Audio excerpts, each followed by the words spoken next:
Well, good morning, ladies and gentlemen. If it's Sunday, if it's 9 a.m. on the East Coast, it must be not your normal Sunday show. And along with Wayne Steiger, I'm Jeffrey Daugherty. Wayne, how the heck are you?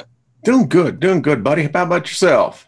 You know what? I'm really doing great. I've had, they say, Wayne, that you can't teach an old dog new tricks. They're wrong. For the last 6 months, I've been learning a lot of new tricks. And even over the past 3 days, I've learned a lot of new tricks. And I've learned some transformational truths over the past few days. And it really is amazing. And today, as soon as we get off of this show, I'm going to be entering into a 10-hour vow of silence that won't be broken until 8 p.m. tonight when I welcome Heidi Vandenberg to the channel. Okay. What is that going to help with? Well, according to my teacher, it's a very profound experience when you just stop talking and you stop texting and you stop answering the phone and you stop sending emails and you just number one, you rest in your voice. But I think the profundity in it, and I haven't done it yet, so I'll let you know once I have. Okay.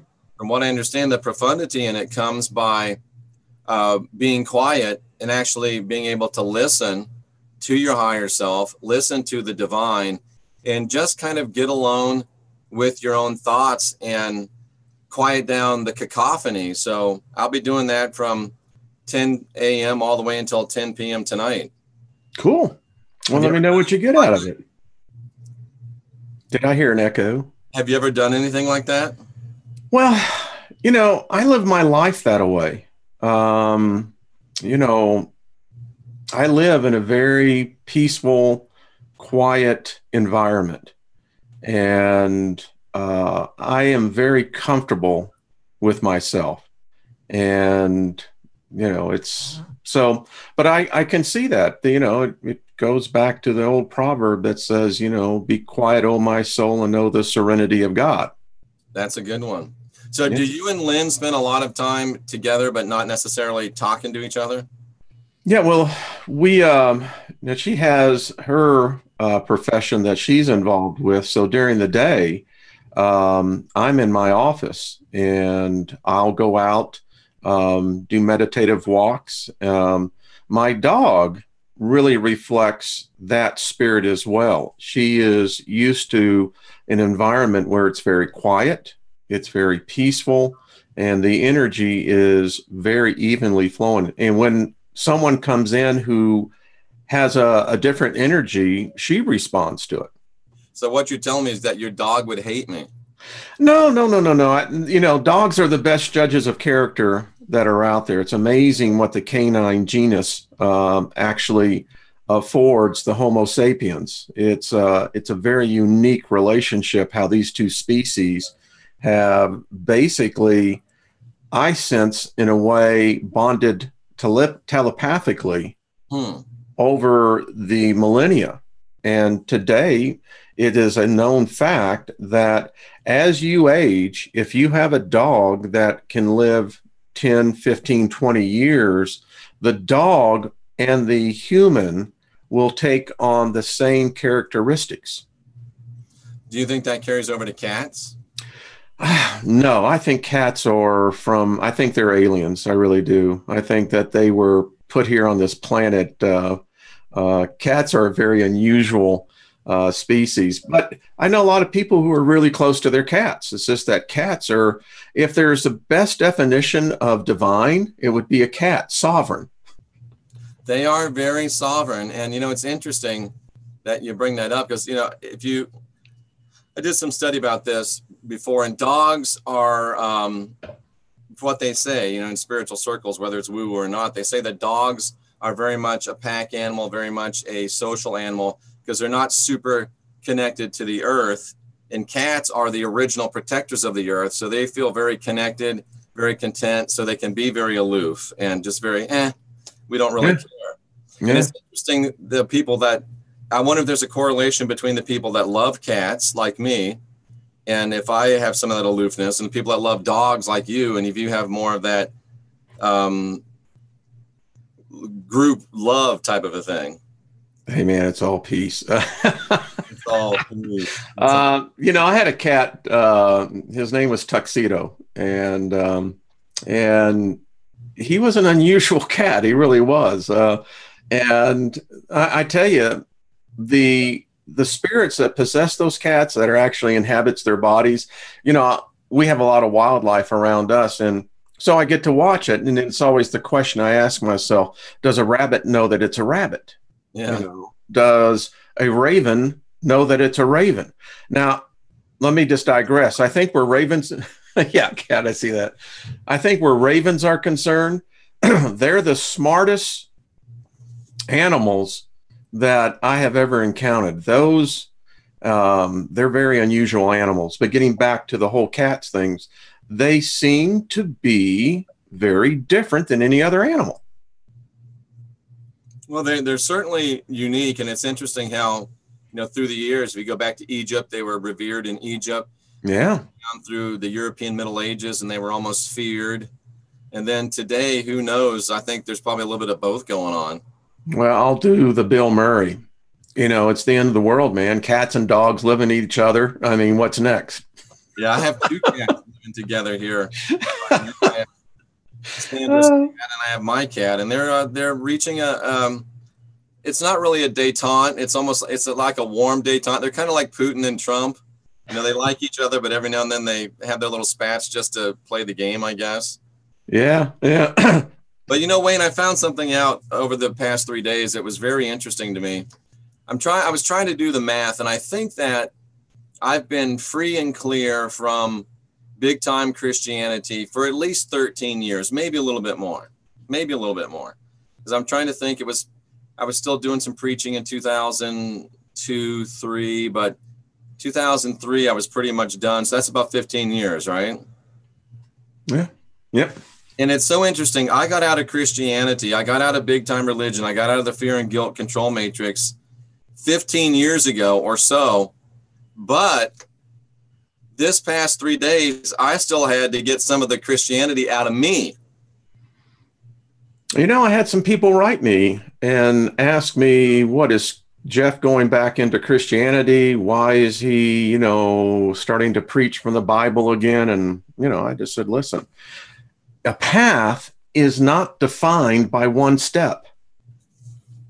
That's true. And it's so interesting that none of those people wrote me and asked me. Yeah. Yeah. Actually, they left one on the public comment board. So, really? You know, but no, I had to get some Christianity out of me, because even though we leave it, and even though we don't believe it anymore, even though I don't identify as a Christian, I won't identify as anything. I resist labels. But when you live in a culture that has been hammering you since you were born with Christian ideals and Christian imagery and Christian ideology and Christian thoughts, and then you have parents that were Christians and took you to church, and then you get saved and become a preacher yourself and do that for 20 years, it takes a long time for that stuff to work its way out. And literally, there was some big stuff, especially one great big piece that was still in me that I didn't get identified and worked out over the last 3 days. How is that? How can it be so insidious, Wayne, that 15 years later, you're still trying, even though you've been out of Christianity for 15 years, you're still trying to get the Christianity out of you? It's breaking the God spell, brother. It is, and it is a spell, and it is a powerful spell. And I think that virus, and I've heard this about LSD. I don't know if it's true or not, but they say it can lay dormant in your brain and it can fire off, years later. I don't know if LSD does that, but Christianity does. It can lay dormant in your brain, in your DNA. Does it lay dormant within your old DNA until you build new DNA? That's an interesting question. But when you get to the place where you find out that, boy, you are just still moving and operating within a thoroughly, fully Christian paradigm, and you're defending that paradigm, and all of a sudden you wake up and you say, whoa, what am I doing? Been there, man. I'll tell you, I know exactly where you're coming from. I hope everyone got the red shirt memo, Wayne. Yeah. We make sure that everyone passes that around. It's the thing that I learned from all those years studying. I was Lynn and I were talking about this just recently, that, I got a couple of books I really like. There's a great fiction novel called Night World. I think it's a great metaphor and so much that's going on in this world today. I've read that book about 5-6 times. I enjoy it. But I look back and I told her, I said, you think about how we were basically enhancing the spell every day. We'd get up every morning, do devotion, Absolutely. Yeah. Did you ever do the 1 hour prayer wheel?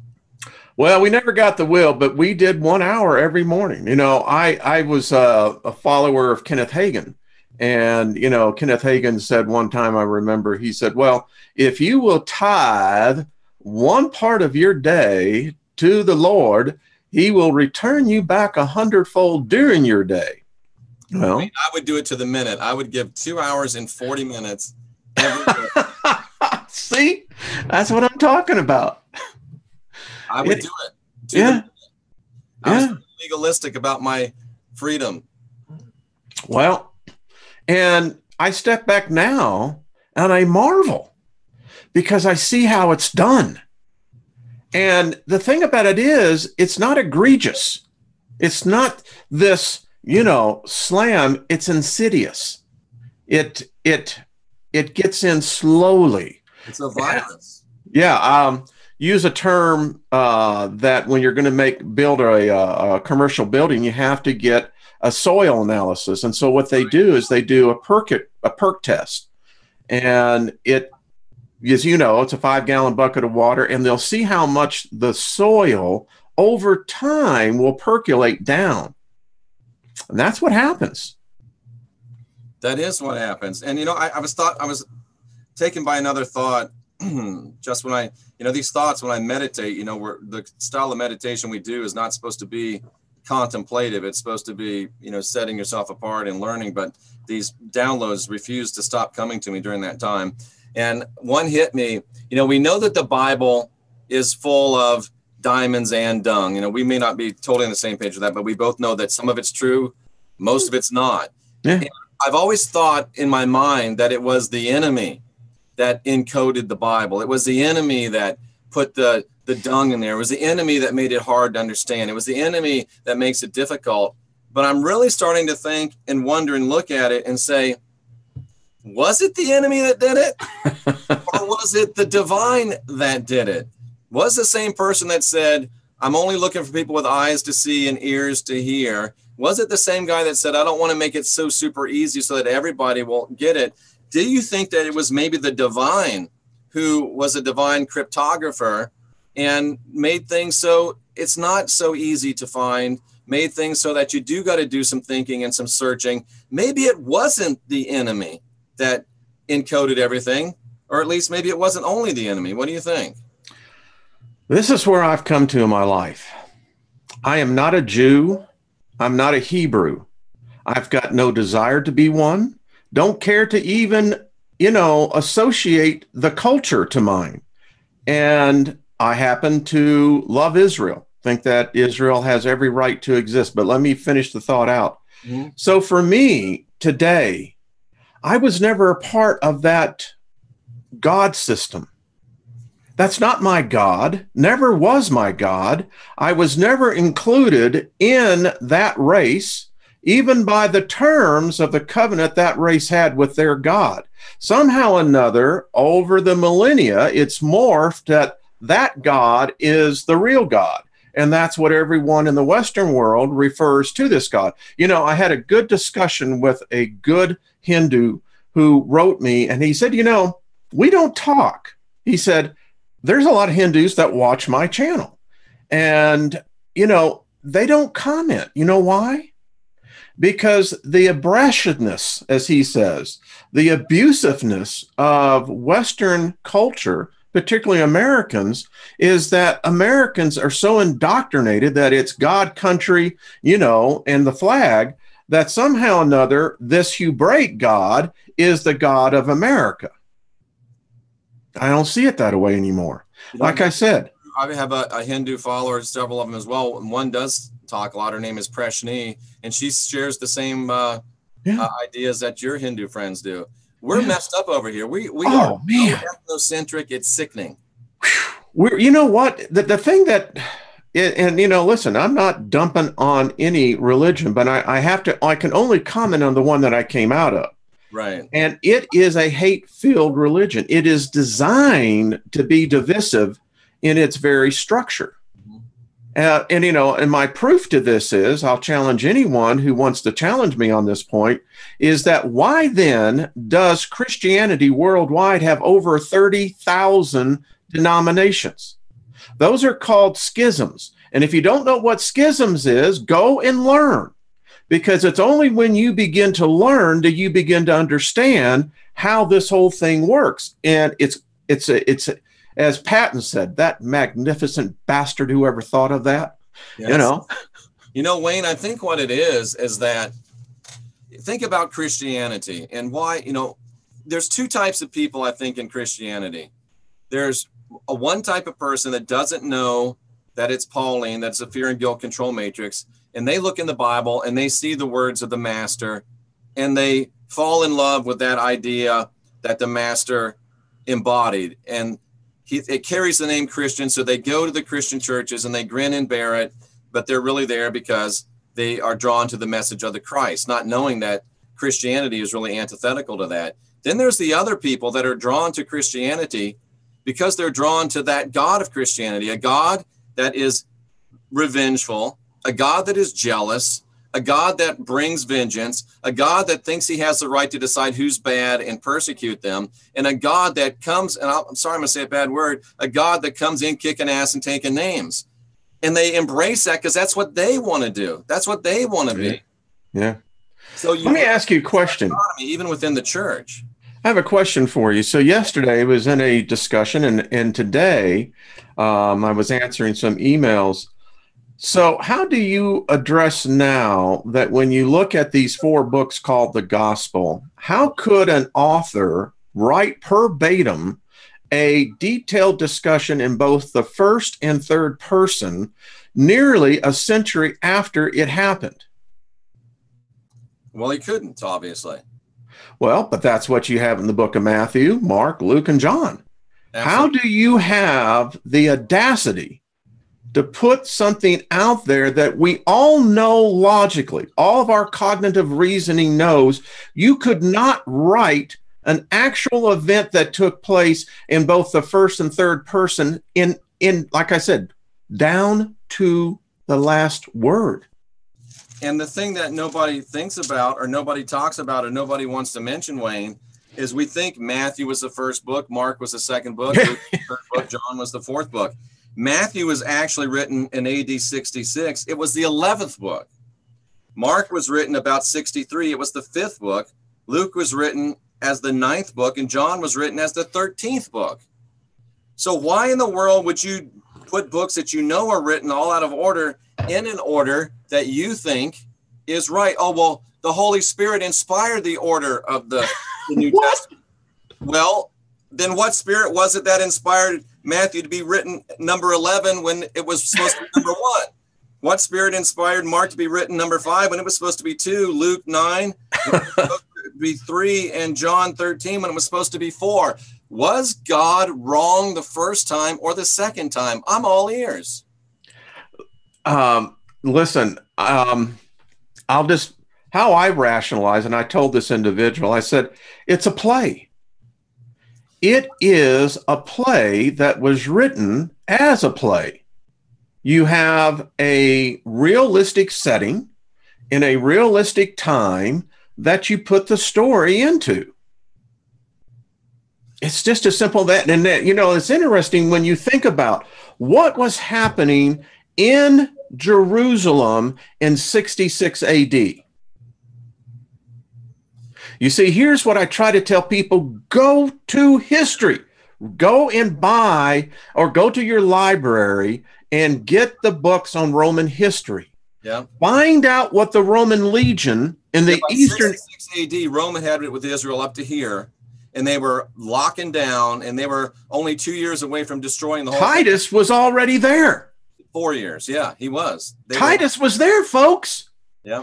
The people don't understand the perimeter of Jerusalem back in the first AD was nearly 26 miles. Yeah. It was big. The Romans started building the siege 6 years prior to when they actually pulled the trigger. That's interesting. They started it in 66. Yeah. There's 66 books in the Bible. Yeah. And like Eric from Global Witness said the other night on my channel, isn't that interesting? Because we all know how God loves the number 66, right? Oh, yeah. You know, it's interesting, Wayne. They can't get any of the books of the apostles in the right order so you can understand the revelation, the progression of thought. But I'll be damned if they didn't get Paul's writings in exact, correct, perfect order from start to finish. Isn't that amazing? I smell a rat. I smell a big fat rat. I smell a rat. That's just what I'm telling you. By the time, you know, that's interesting, Wayne. Let me look at this. By the time that most of the New Testament was written, let's see, it started being written. James was the first book, 47-ish, and it was finished by about 100. So just about the whole time that of the New Testament, when the books were written, Rome was already digging in and surrounding Jerusalem. Well, here's some I'll just let everyone know. Check out Vespasian. Yes. When you read about the exploits of Vespasian, now Snap, Wayne. Huh? When did you say Rome started building its fortifications? 66 AD. That's really interesting because, you know, we say we know that, you know, Paul's first book was written in about 58 or so, but we don't really know for sure. So it could very possibly be that Paul started writing as soon as Rome started surrounding Jerusalem. Oh, and Paul was a Roman citizen, so he was immune. Best friend of Nero. Yeah. Cousin to King Herod. Yeah. And former, at least high initiate, probably Pharisee, was probably next in line to be the next high priest. So he was very tight with Caiaphas. You know, this dude, Jesus on at least 2 occasions. You know, there's a lot of bad mojo if people would just read the history. And I keep on telling people, you know, that when you read the works of Josephus, look at his freaking name. Do you think Josephus and Paul were the same dude? I don't know, because, you know, Josephus did get awarded the name Flavius. He did. And that was it, man. I mean, you were up there with God. Yeah. And so Josephus was, in essence, because Vespasian was made God by the Roman citizen, the Senate, which made, are you ready for this? Titus, the son of God. Yeah. Now, you look at where Paul walked with immunity in a time that in Judea, there was 170,000 foot Roman army on the ground. I always found it curious. Or was there 170,000 troops? 100,000 troops. Okay. Then you have another 100,000. It's like a modern day army. And here's the thing about Paul or Saul, however you want to talk. His family sold tents to the Romans. So they were in the big bucks. Did you get that from me? No, I studied that on my own. Yeah, that was in my first book, Apostle Paul Antichrist. And most people don't even know that. Paul's family was rich and got their citizenship because they were from Tarsus. And Tarsus was the textile center. And Paul's family was the #1 supplier of tents to the Roman legions. How do you think it's a coincidence that Paul got the hell out of Dodge, aka Jerusalem, about 66? No, because they were ordering lots and lots of tents, and he knew it was about to go down. So he said, I'm out of here. Well, the thing that gets me as well, so how do we get... tent maker? He was Dick Cheney. Literally. And his name was Halliburton. Listen, folks, we're talking major bucks here. I mean, and they traded in gold. Yeah. They were, who's the top defense? They were Lockheed Martin. They were, they were all those people. They were Halliburton. So I can't figure out, how did Philo not run into our friend Saul of Tarsus? Tell him who Philo was and what he did. Well, number one, Philo, he was a rich Alexandria. Yeah, he was a very rich, I would say, and he would be the equivalent today of a Rhodes Scholar. Absolutely. That's what he was. He traveled Jerusalem. He was part of the Alexandrian family that goes all the way back to Egypt. He was a Jew. Yep. And more importantly, he was friend with the Herodians, Herods, and the Flavians, who Paul was a part of. And Philo wrote a history of Judea in the 1st century. I got it right here. And you know who he didn't mention? He didn't mention Jesus. He didn't mention Paul. He didn't mention a miraculous birth in Bethlehem. He didn't mention a show trial. He didn't mention a crucifixion. How do you not mention the supposedly the greatest events that ever happened, forget this, the 1st century, but ever happened in the history of humanity? He was a scholar writing a history of Judea in the 1st century, didn't mention Bethlehem, didn't mention crucifixion, forgot to mention resurrection, didn't mention Paul, didn't mention Pilate in the show trial, none of that. Wayne, why?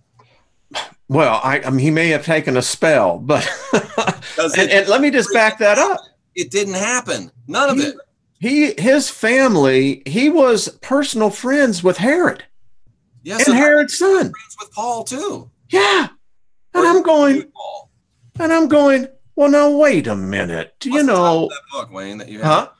This one here is the complete works, Philo of Alexander, the Contemplative Life, Giants and Selections of his great book. And you know, this is the thing that when you start reading this, and I'm going, what the hell is going on? Because Philo died right around 50 AD. And he would have been when Jesus was there. Yeah. He specifically writes that he had a 2-year journey to Jerusalem. And why not? He knew Herod. He would have stayed in Herod's castle. And you don't think Herod would have at least mentioned this rabble-rousing messianic character? You know what? Paul would have mentioned it. The thing that people don't understand about Vespasian, and let me just tell you the true, and you know this as well, the true Pilate, Pontius Pilate was a murderer. He sat on that, he ruled with an iron fist. In fact, he was called to Rome because of some of the atrocities that were taking place under his watch. And it was giving Herod a bad name. Let me tell you a little story, Wayne. Pontius Pilate actually means master of the javelin, and he was one of the best javeliners, and he actually had a javelin given to him by Caesar, and he would always carry it when he was out doing his official business or when he was on the dais, dispensing judgment. He had a little bit of a bad temper, and he was known to every now and then, you or somebody with that javelin from the dais, and usually his aim was really good, but every now and then he would hit somebody that he didn't mean to hit, or would go through people and kill kids and stuff. So yeah, he took a little heat for that. Yeah, he did. And and Vespasian, the thing, he meant to do it to Paul, but he couldn't do it to Paul because he knew they would kill him. Yeah. So there's this mind coitus that's going on in this whole thing about history. Gary says, oops, sorry for the impaling, my bad. Yeah. Could you imagine that you're one of the Praetorian guards and you're the new guy, and they're going, so where's my position? You stand at the end of the line.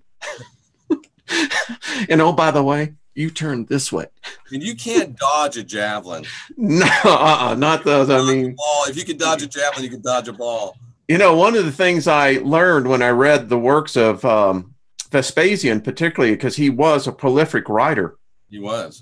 That the Roman foot soldier, when they had these shields, what I didn't know is they had these darts.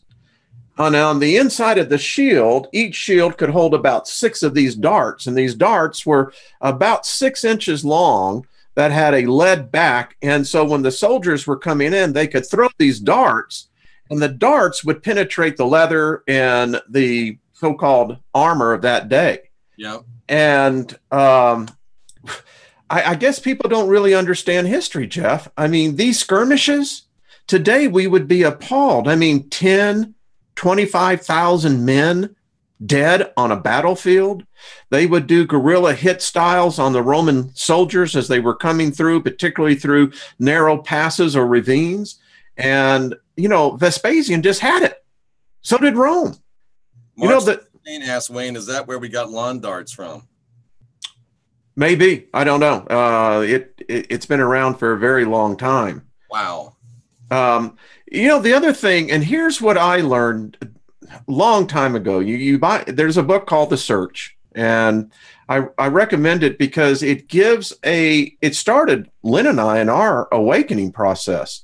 I did not know that the thing about Herod, do you know why Herod was so admired by the Rome Caesars? This is why. We're talking Herod the Great or Herod the Tetrarch that was in place at the time of Christ? Herod the Great. Yes, I do know. Please tell us.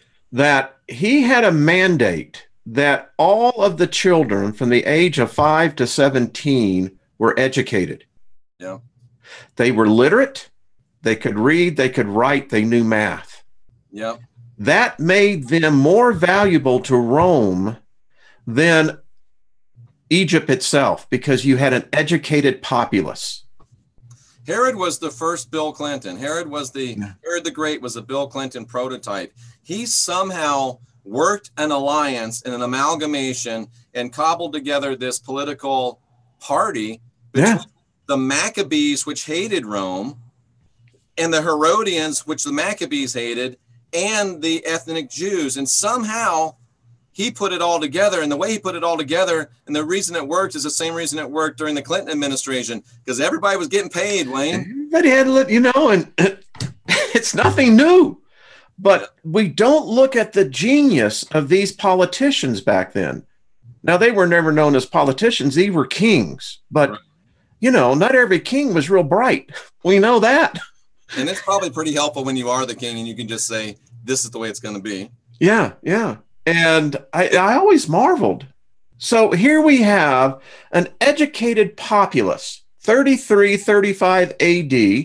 Now, what was going on in about Jesus or Paul or crucifixions or resurrection? No. Nobody ever mentioned any of it. All these educated people running around writing books, but nobody ever wrote anything down. And amazing. And why didn't they write about the biggest? I think it would probably have been the fifth world wonder, Caesarea.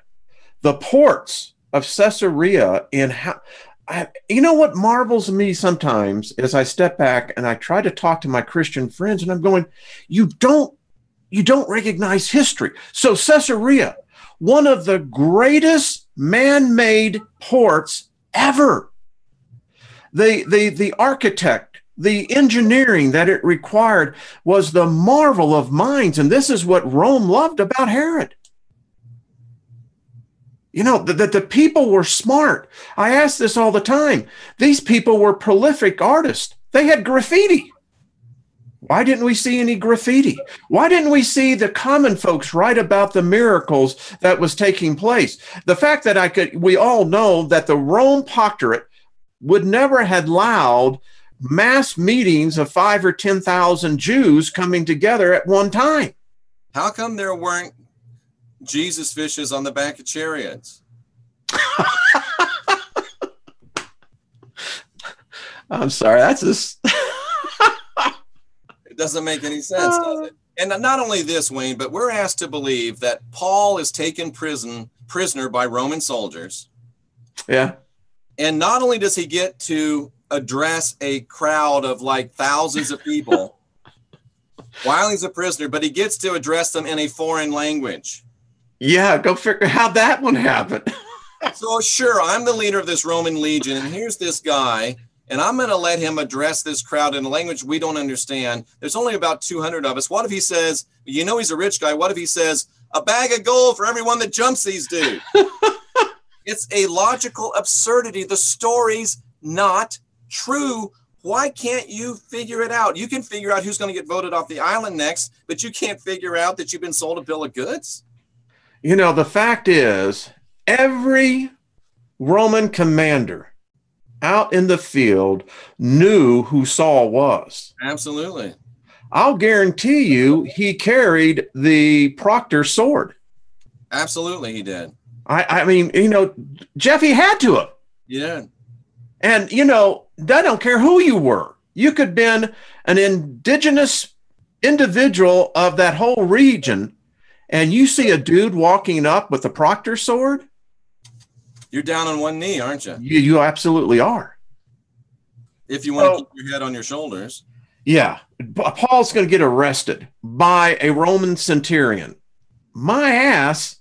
Wayne, what that was a brilliantly executed exit strategy. It was time for Paul to come in from the cold. Yep. And they took him, made it look like he was kidnapped, put him on a boat, sent him back, and Josephus has him as late as 69 AD serving as a valet to Caesar even after Nero died. Yes. Paul was living the life of luxury, sitting in a villa. If you believe my book, this is a bit of an extrapolation. I think it was some remote viewing, getting a massage by a young girl while Jerusalem burned to the ground. Well, supposedly. Let's go back to the Bible. Yeah. And the 29th chapter of the book of Acts, the one that mysteriously never appeared. Well, if you can take it that it's fact, I don't know. But the story is that Paul retired north up in Italy. He had a beautiful villa and apparently died a very good old age. He had a villa like Russell Crowe had in Gladiator. Yeah, exactly. So, man, I mean, you talk about, and this is why you said earlier when we started this, it's deep. I mean, it goes deep. It's, yeah.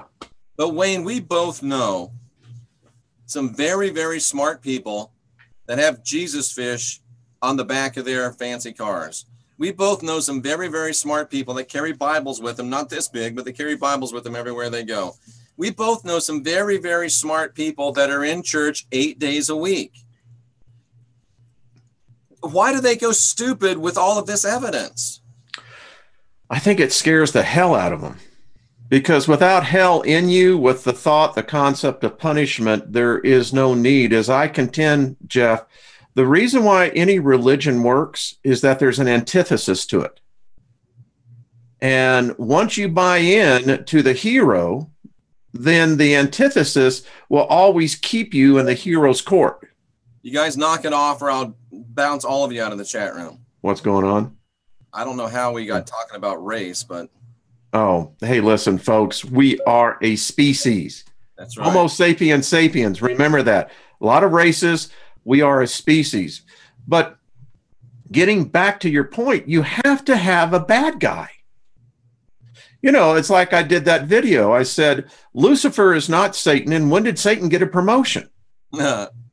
Because Satan now today is the top ranking dude, man. Why is it always the patriarchal part of it? Where's mama? Anyway, I digress. That's the key, Wayne. Yeah. Where is mama? Where is mother? I never had a mother. Creation. Yeah. So maybe there's a reason why they're suppressing mother. I think so. I'm going to be doing a show tonight, and allow me to share. Would you like to see something amazing? I absolutely would. No, I really do mean this. Give me 1 second, and 5 seconds. I want to show you something that will absolutely blow you away. Of course, now as I'm looking at this, I'm going, well, where the heck is it? I have something that just came out yesterday that I think it's relevant to this conversation. And I just have to find it. So give me 1 second. Absolutely. And you can take care. I hope everyone is being respectful in the chat room. They are, I think, for the most part. But I just saw a few things that caught my eye. I was a little distracted by our discussion, Wayne. I wasn't keeping the normal eagle eye on the chat room. Well, you know how that is. Yeah. And Wayne, before we get finished, while you're looking for this, I'll throw this out. In the beginning, it says that the Elohim created us male and female. And when we get into relationships, should we remain male and female, or should the two become one flesh? Well, you know, that's where it has always been said that the two shall become one. Maybe that's the secret to that, Jeff. Is that a trap? I don't know. You know, odd that you said that. So I'm standing next to this woman that I love, and she's getting her coffee, and we're looking outside and seeing the birds and what have you. And, you know, I told her, I said, you know, I love you as much as I can love any one physical person. Right. I said, but I'm aware of this. No matter how much I love you, I'll never be you or know you. We are individual realities sharing a shared reality. And I said, when our time comes, when death separates us, I said, I'll carry your essence with me. And I said, but I know that. So that's how I look at things. Together with Lynn. Pardon? How long have you been together with Lynn? We will be coming up on our 7th wedding anniversary this September. Somewhere somebody's groaning because they know what I'm going to do, but I'm going to do it anyway. So while you're doing that, let me share. Whiteboard, Wayne. Excellent. What's that? I see that picture on your board. It's kind of cool. Do you know what this is? Nope. This is the center of the Milky Way. The center of the Milky Way. This is the center, my friend, of the Milky Way. Wow. Look at this. Wow. I am meditating. I am meditating more and more. Today I spent an hour. If there's something that is so compelling, this is the very center, ladies and gentlemen. This is, I can't express to you what's taking, I don't even know what's taking place here. Wayne, you know exactly what that looks like? If you read Gnostic depictions and descriptions of the organic light, the creating, the goddess Sophia and her consort that created everything, or at least created us, that's exactly how the organic light is described. Well, here I took it down, Jeff. Look at this. I don't know what this is behind here, but I swear this is alive to me. It sends such, I don't know about you, but I feel psychically drawn to this. Wayne, that might be home. It might be, Jeff. I mean, join me tonight, folks, over on my channel at 7 o'clock. And I have done a number of these, Jeff. Jeff, I would say that if this isn't the divine, it's certainly related in the family. Yep. Look at this. I don't know what this is. Well, Wayne, the Romulans would call it Jacquerie. The Romulans or Tavor. Wow. And look what's behind here. I don't know what this is, but it's big. It's over, they said over 10 light years across. It's big. And Jeff, I wanted to draw your attention to this right here. I don't know. Does that just make you think creation? I mean, I don't know. I such energy. And so I thought I'd just share that with you. That's powerful stuff. The galactic core. I've been using that a lot lately. There it is. That's where creation came out of, is the galactic core. This is it. This is it. Wow, that sure looks like home. Sure feels like home. Doesn't it? But doesn't it? It does for me. It feels, I don't know.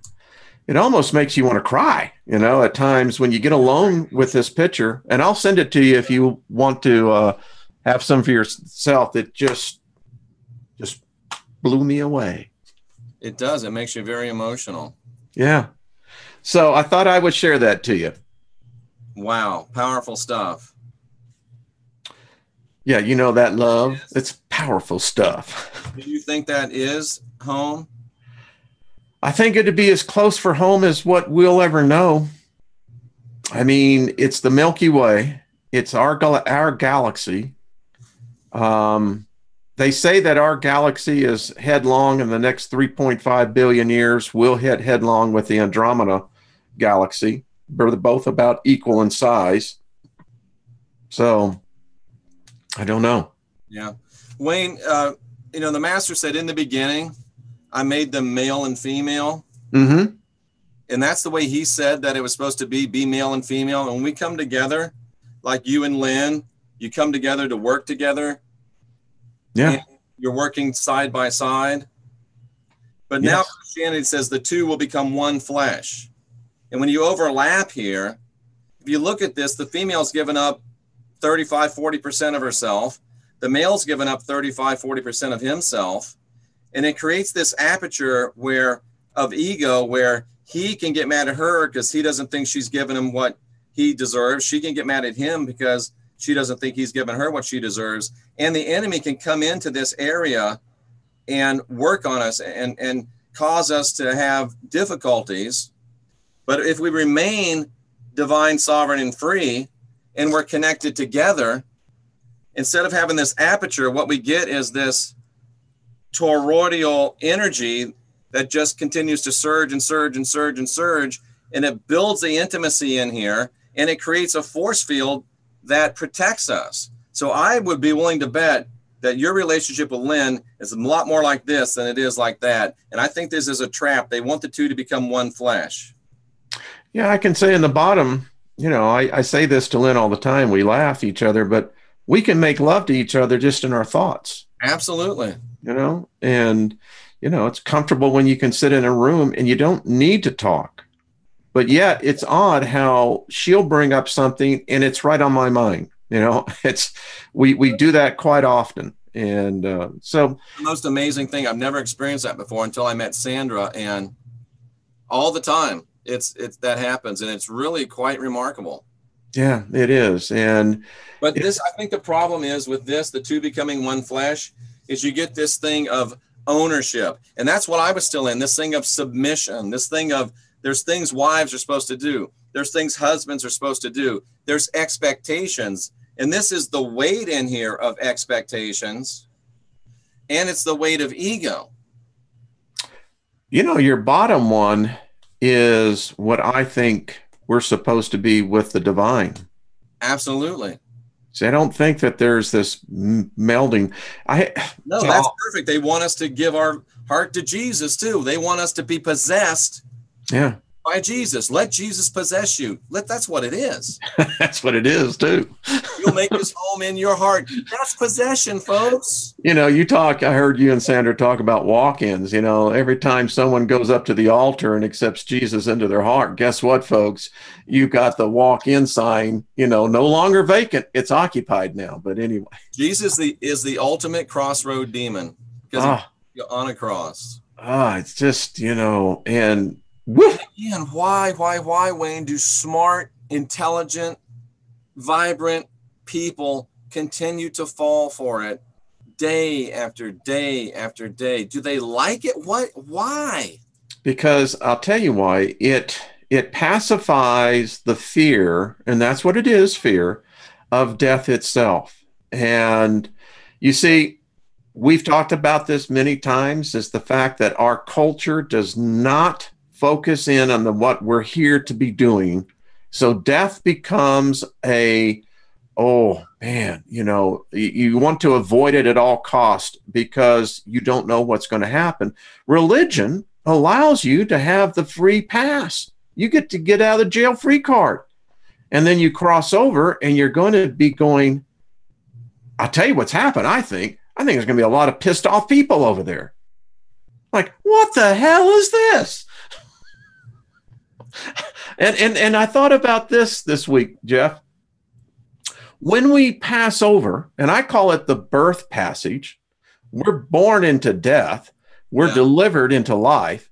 And I wonder if we all face that same path. I don't know. I got this vision that it goes in there's an infinite number of paths that we will walk on because each one of us independently experienced only what we will eventually remember or carry with us. I don't know where Jeff Doherty is going. I am privileged to have the moment of sharing the space, but I am convinced that this is why people don't come back. This is why most spirits move on, because the journey continues for the individual. Wayne, do you think it's possible for people like yourself and Lynn to make a covenant to be with each other beyond this life? I can only say I've told you the vision I had in the shower. And when I crossed through, I had that white stone. It was an opalescent stone. And when I went into my place, and all I can say, the presence, it wasn't fearsome, but it was powerful. And all I know is that when I put that stone on that console, that it carries the essence of the love that I have for Lynn. Wow. And that she has for me. And I am convinced that each and every one of us will be able to go back and experience that love, because that love, it transcends time. It does. Yeah. It does. It occupies space, but it transcends time. So, but you're not convinced that you'll be no together? No.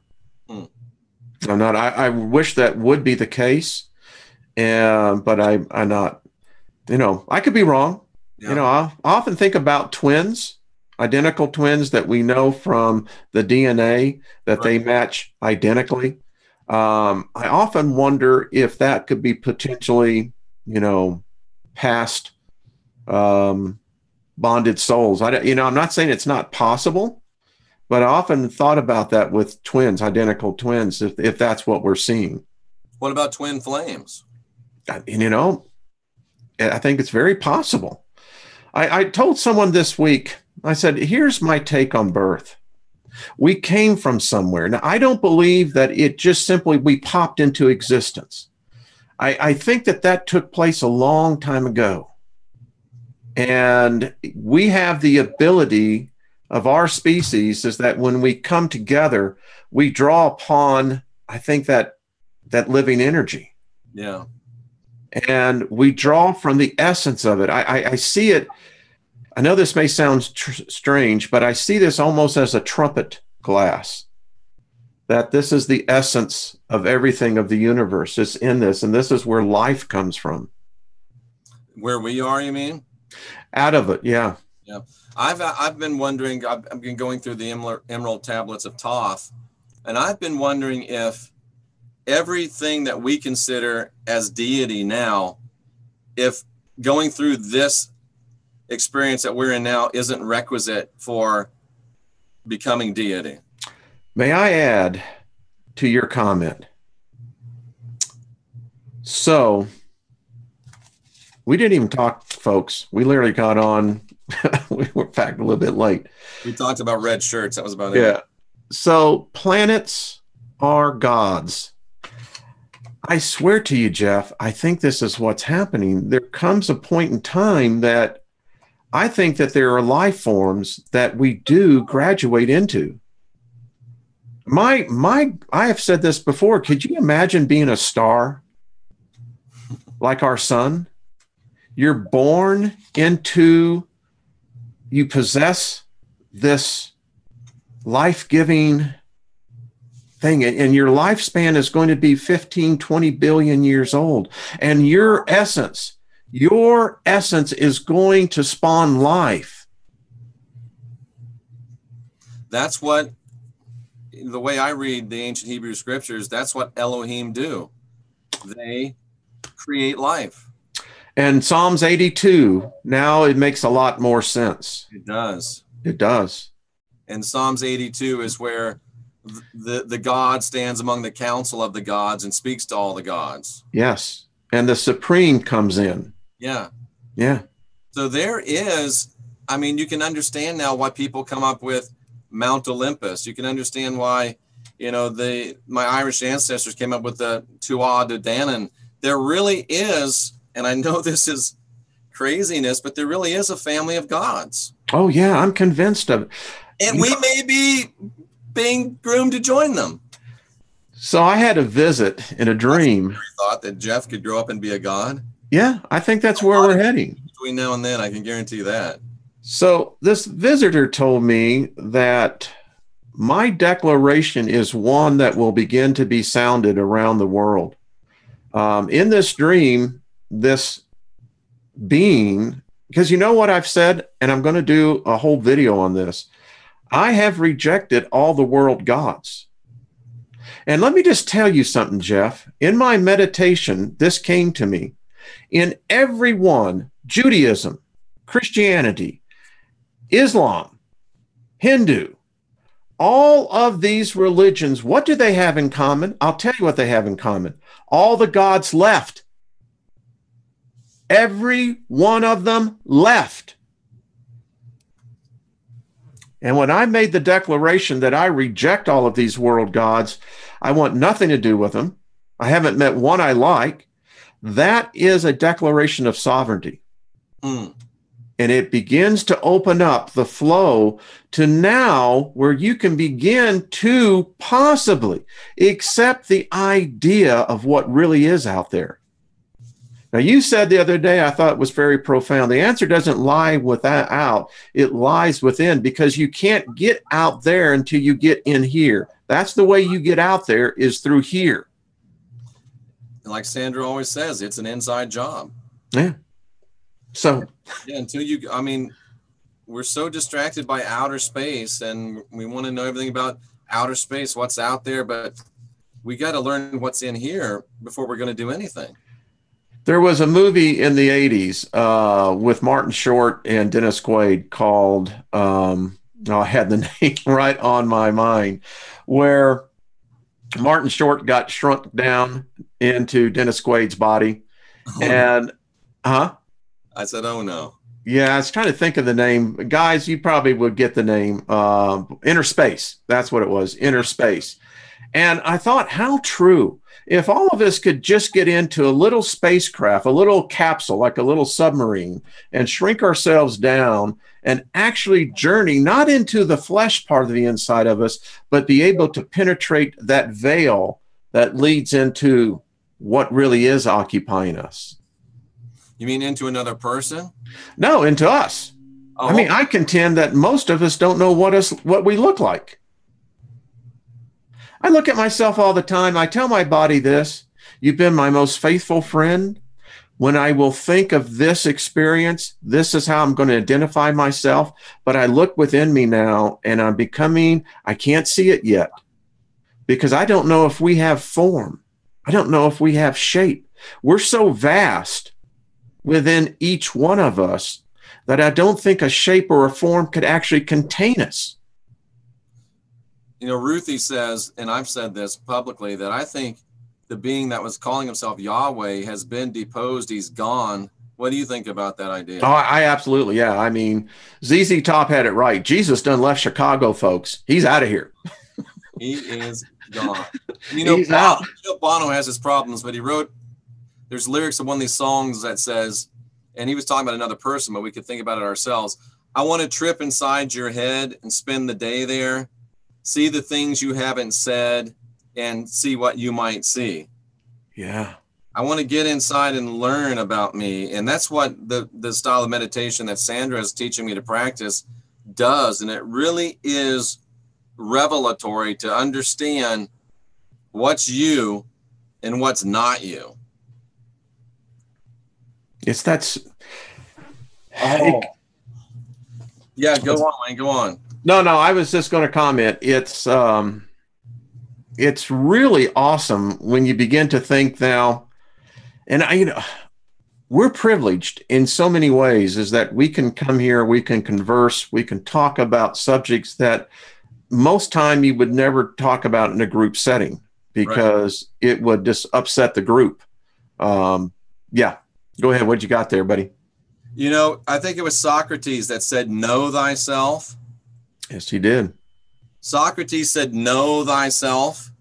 And when you really know thyself, you get in and you understand what makes you tick. You get understand You know what makes you who you are. You understand the things that are profitable about you, and you understand the things that aren't that profitable about you. And you get to understand that you've got this part in you. Once you know yourself, you know that there's a part of you that you need to say no to.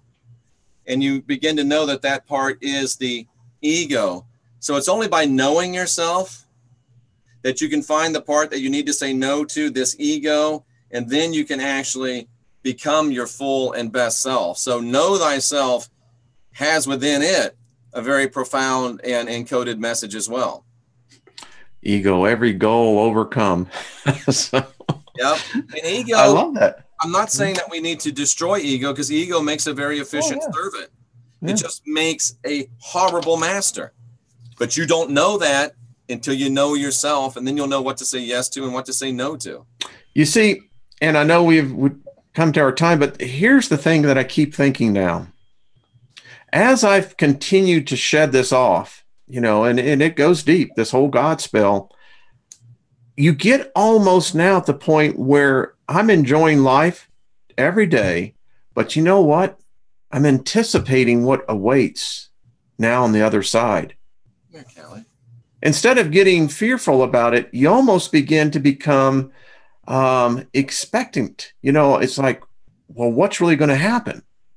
You almost get anxious for what's next. Yeah. It's like, okay, I've experienced this. I think, you know, I write this question. If you could live forever, would you? And no. And I'd said, no. No, not a chance, brother. No, I want to, listen, it's been groovy down here. I've enjoyed it. What a life. It's been both heaven and hell and everything in between. But man, let me get free of this earth suit. Let's see what happens next. We you know, I came here to learn some lessons. I don't know how many times it took me. Something tells me more than one. But the more I grow, the more I know I need to know. But I actually feel like I'm smart enough to know that I'm not that smart.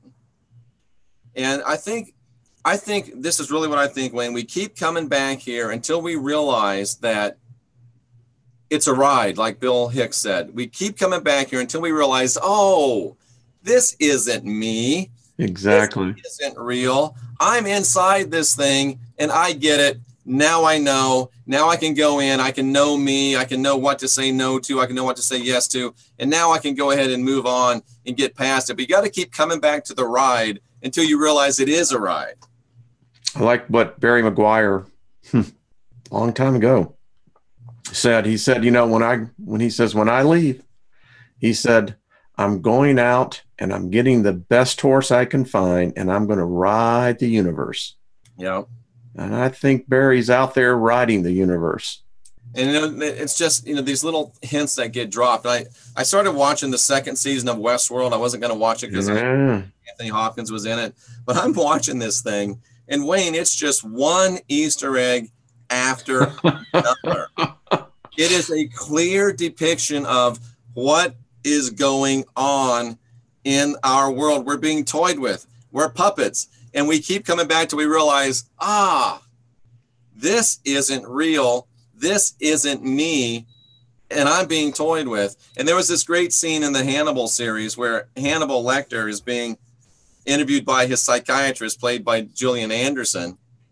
And she tells Hannibal Lecter that he wears a beautifully tailored person suit. And until we realize that this is nothing more than a beautifully tailored person suit, and we realize we got to get the hell out of it, then we're ready to move on, I think. I have something for you, Jeff. I wanted to, you know, I did a video on Friday and it was titled "Congratulations on Your Assimilation." Yeah. And the thought, when I began to do the research, took me, most people don't realize, it took me 2 weeks to put all that together. But in the research, when I began to think about avatars, that number one, the avatar knowledge came to humans 5,000 years ago through the Hindus, because the Hindu gods never came here physically. They came here in avatars. it makes me want to question, did all of the world religion, their gods, actually merely manifest as an avatar? And could it be possible, in order for us to experience this plane, we have to be in an avatar? How do you define an avatar? I had to define an avatar as a representation of an energy source that moves and operates in a special, unique environment. Yep. That's exactly how Sandra would describe her meeting with Lord Shiva. I mean, then it makes sense what you just said. These are avatars. I've often said these are earth suits that are pressurized.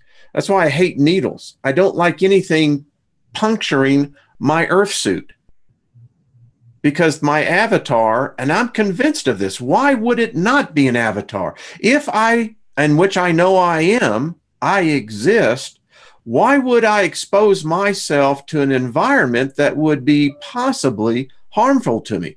I'd come in something that could experience it in every way that then defines what reality is. Reality is defined in two processes, chemical and electrical. And you know, it's interesting that the scriptures say, the first century Hebrew scriptures, Greek scriptures say that the Christ, the master, the avatar, came here. And if you strip it of its religious language and you strip it of its poetry, it says he came here to experience everything that we experience. Man, and here it gets going to me, because, Jeff, this is why we go through. I know that was a good one, by the way you acted. Well, because it confirms to me this rite of passage of birth. It's how we enter into these avatars. Yeah. And I still contend that when I get to the other side, unless you have gone through the birth passage of right, I am going to be superior in rank to you until you actually do it yourself. I'm convinced, Wayne, that every person that has been birthed into this realm, that's really a soul and not some type of a bot or walk-in, every person that's been born, and this is why there's the Divine Sovereign Free t-shirt. This is why there's the Create Yourself. This is why there's Unindoctrinate Yourself. Because I believe every one of us that's here, that has gone through the birthright passage that you speak about, has the potentiality of ascension to deity. Yes. Yes. That's why I do what I do, instead of, like you, making $500,000 a year doing what I used to do, driving Land Rovers, living on Lake Tahoe. Sometimes I miss it, Wayne. I'll be honest with you. Sometimes I miss it. It sucks. You know, I'm involved in something right now. It just sucks, you know, and I am working everything, because I've told Lynn, I said, I've had enough of it. Yeah. It finally dawned on me, you know, you got to have substance. I get that. Yeah. You got to have that. All right. I get it. And it's good not to be out. I get that. But you know what, Jeff, I had to get back into it this week just a little bit. And to me, it's like this, you said it, it's this cacophony of a roar that I said, man, this is not good. So, you know, Wayne, there's such a synchronicity, because, you know, me, for the last 5 years, I've been doing this. I'm living in my trailer. I'm making my videos. I'm doing what I do. And then I get in the relationship with Sandra, and, you know, I'm doing what I do and I make it, you know, I get by, you know, now I have the understanding that, you know, now I have, you know, a beautiful woman, has a beautiful child, and that whole thing of, you know, I need to be a good supporter for that. So then you start thinking, oh, maybe I should start doing some work as well. And it's interesting, whereas you see the emptiness in it and the folly in it. And as I begin to do a little bit of, you know, work beyond this to help, you know, be supporting, it's almost like I'm seeing the other end of it. It's really beautiful and powerful to want to be of support to someone that you love and you cherish and you nourish, and not doing it just because you want a Land Rover and a big house and Rolexes. So it's an interesting dichotomy. You know, as you were talking, you know, my energy now is focused in on this journey, documenting this journey, learning it, really tearing away the inside. And it dawned on me this week. It's why I don't write business plans anymore. It's why I don't write. I have always been a person with ideas my whole life. It's been a gifting to me. The reason why I don't have any more of the technology ideas as a futurist is that because now all of my energy is over here and really understanding the journey. Yeah, absolutely. So it's very interesting how, you know, life works, and it's very interesting about the synchronicities that happen and the things that come into people's minds. And it really is a ride, isn't it? Life really is a ride. It is. And it really is a game. And if you start playing it to win, and you start playing it to have fun, and you just start playing your part and not trying to control everybody else's part, it just seems to work out so much better. You know, when you say that, this is the song I'm going to have going out for me. I want the Beach Boys. We've been having fun all summer long. You know? And I just see that as the experience, because I could never experience joy if I did not experience the throes of pain. I could never experience the encompassing feeling of love if I had not experienced betrayal. Yep. Yep.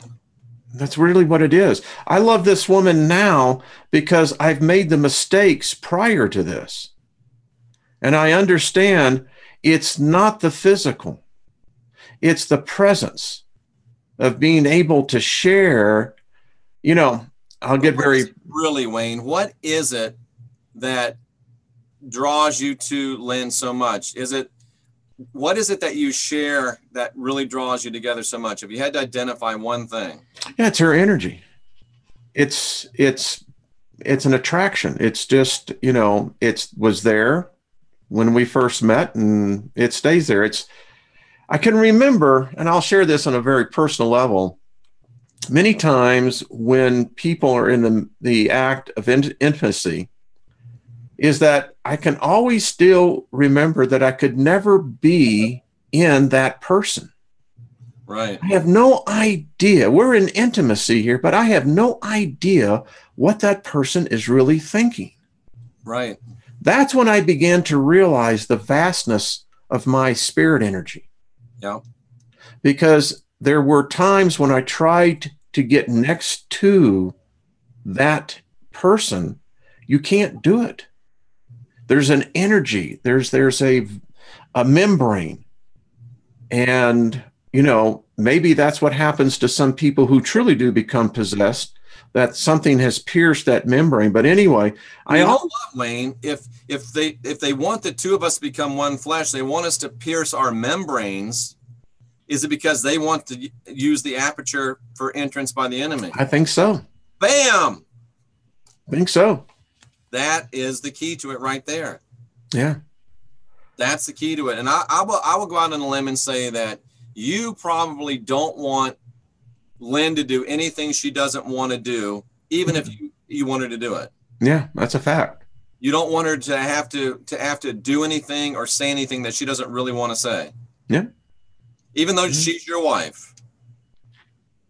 Yeah. See, that's real love. Real love is wanting the best for the other person, regardless of how it affects you. But this two become one flesh thing says wives have responsibilities to husbands. Husbands have responsibilities to wife. The only responsibility we have is to help our partners remain divine, remain sovereign, remain free. Yeah, that's the key. What really binds you together is, wow, this guy really loves me enough to let me be me. And that makes her love you even more. Yeah. You know, the irony of it is all these men out there, and women too, trying to make their man and make their woman do what they want them to do. If you would just leave them the hell alone and stop bugging them and just let them be who they are, it's going to happen. Exactly. You know, they end up taking the cake out of the oven too quick, and they wonder, well, what happened here? You know, we just mess it up. We destroy it because we're trying to take what the Elohim created or the master created, male and female, and try to force the two into one flesh, pierce the membranes, and allow all manner of hell to come in. Yeah, that's why I think that thing I always hear it, you know, be careful who you ask inside. Yeah, that's a really good point. Ain't that a fact? Like, that's okay. a fact. Yeah. Wayne, tell people how they can get in touch with you. Oh, our Wayne Steiger. Just go over there and, you know. Is that a website? No, YouTube channel. That's the best place. And, you know, my channel is a little different. You'll have an experience. So yeah.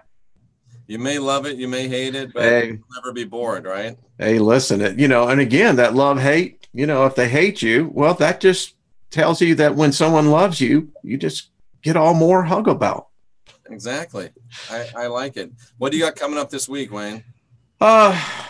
Actually, I'm going to be working on this whole theory going down, and it's all part of this book. As I'm writing this book, I get into these chapters, Jeff, that end up becoming this plethora of doors that you could say, well, how many do I want to open? Exactly. So Monday night, I have Dr. Claudia Albers on, the physicist and philosopher. And of course, Thursday night over on the Artist First Network, I have my Thursday night radio show. And how are you doing? How are you? I see that you and Sandra have a new channel. We do. We started the Serpent and Dove channel. So all of our Serpent and Dove content is going to be over exclusively on that channel. So we do invite everybody to go into the box below and subscribe to Serpent and Dove. And tonight at 8 p.m., I'm going to have Heidi Vandenberg on again. Good. Tomorrow night, we have Jay Campbell on our Last Stand program. I've got Halo Marquise also on tomorrow. Magenta Pixie coming up.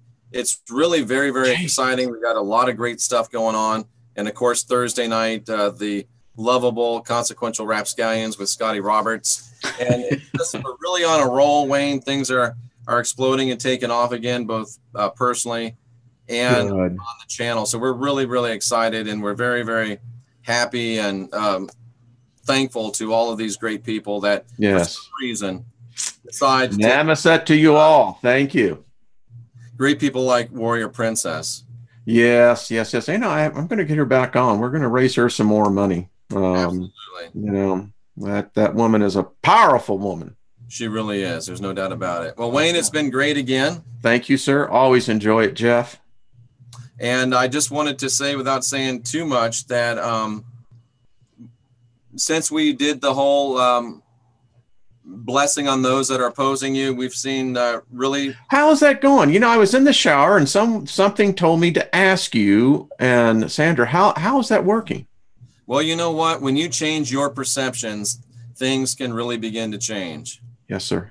And sometimes the person that you think is your enemy really isn't your enemy. They become your enemy because you're thinking they're your enemy. Yeah. I had a vision about, I'll share with you at another time, but yeah, this is not the end. I think this is going to be a testimony to the power of calling favor upon those who oppress you. Absolutely. There's no doubt about it. Wayne, stay right there so I can say goodbye to you, to the yes, rest sir. of the divinity in me. And I didn't mean to command you to do that. If you would like to, I would appreciate it. The divinity in me recognizes the divinity in you. And that's not just a saying, it really does. And I do salute you for being here seeking truth. And I invite you to unindoctrinate yourself. Go subscribe to Wayne's channel. Watch his content. It'll change your life. And for my good friend, R. Wayne Steiger, I'm Jeffrey Daugherty, and we'll see you on next Sunday. Bye-bye. Bye-bye now.